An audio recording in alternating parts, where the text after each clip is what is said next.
Hello guys, and today I'm going to share my thoughts on fooding, which I read from a newspaper on on food management.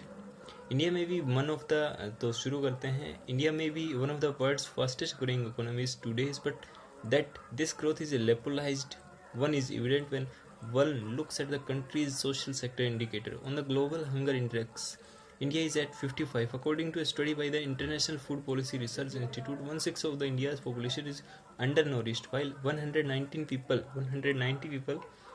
go to the bed hungry daily. A total of 30% of children below the age of 5 years are underweight. These statistics are very worrying because there is no dearth of food, it seems. The problem lies in transporting and reaching it to the people. According to an agricultural ministry study, India is growing more food but also wasting up to 67 million tons of it every year. That's more than the national output of Britain and enough food for Bihar, one of India's largest states, for a whole year.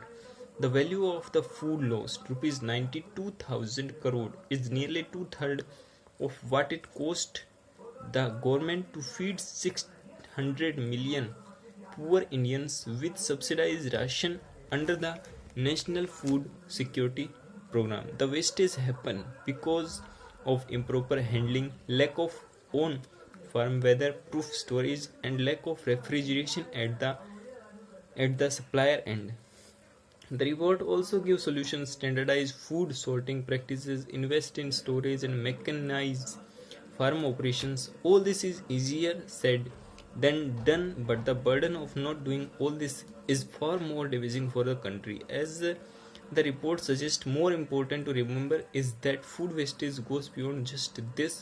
It is wastage of water when millions of Indians don't have water for drinking and sanitation, and also degradation of land. Approximately 45% of India's land is degraded primarily due to deforestation, unsustainable agricultural practices, and excessive groundwater extraction to meet the food demand. Then there is loss of manpower and electricity. India, however, is not unique in the end of its losses. According to United Nations Food and Agricultural Organization, 42% of fruit and vegetable grown in the Asia Pacific region and up to 20% of the grain fail to reach consumers because of poor post-harvest handling. According to 2014 study by the Indian Institute of Management in Kolkata, cold storage facilities are available for just 10% of India's perishable produce and are mostly used for potatoes. The report is clear on what the government needs to do, but what about us, the end users? We waste too much of food by not planning or shopping, cooking excess dishes, and throwing away when there are many organizations who can help us redistribute excess food. Thank you.